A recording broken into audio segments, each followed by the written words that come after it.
നിങ്ങളെ ആരെങ്കിലും സസ്പെൻസിൽ നിർത്തിയിട്ടുണ്ടോ? പൂർണ്ണമായി ഒഴിവാക്കുകയില്ല, എന്നാൽ കൂടെ നിർത്തത്തുമില്ല.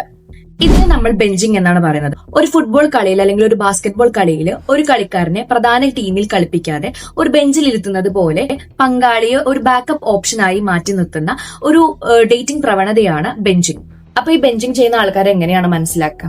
ഒന്നാമത് ഒരു സ്ഥിരത ഇല്ലാത്തൊരു ബന്ധമായിരിക്കും. അതായത് ഒരാഴ്ചകളോളം ചിലപ്പോൾ നിങ്ങളായിട്ടൊരു കോണ്ടാക്ട് ഉണ്ടാവില്ല, പക്ഷെ പിന്നീട് ഒന്നും സംഭവിക്കാത്ത പോലെ അവർ വീണ്ടും നമ്മളടുത്തേക്ക് വരും എന്നുള്ളത്.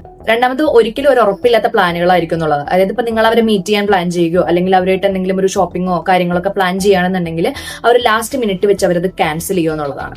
മൂന്നാമത്തെന്ന് വെച്ചാൽ നിങ്ങൾ അകലുമ്പോൾ മാത്രം അവര് നിങ്ങളോട് സ്നേഹം കാണിക്കുക എന്നുള്ളത്. അതായത് നിങ്ങൾ പോകാൻ തുടങ്ങുകയാണ്, നിങ്ങൾ അവരായിട്ട് ഡിസ്റ്റൻസ് ഇടാൻ തുടങ്ങുകയാണെന്ന് കാണുമ്പോൾ അവർ വീണ്ടും സ്നേഹം കാണിച്ച് തിരിച്ചു വരും എന്നുള്ളതാണ്.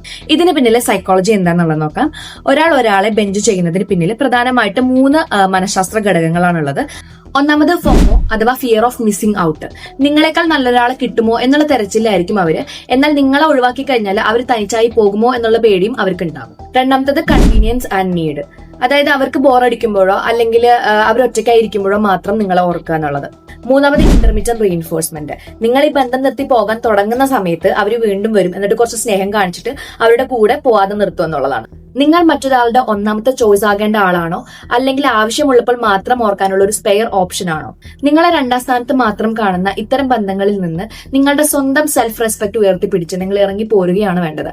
അപ്പോൾ ഇത്തരത്തിലുള്ള കൂടുതൽ സൈക്കോളജിക്കൽ വിവരങ്ങൾ അറിയുന്നതിനായിട്ട് ഈ പേജ് ഫോളോ ചെയ്യും.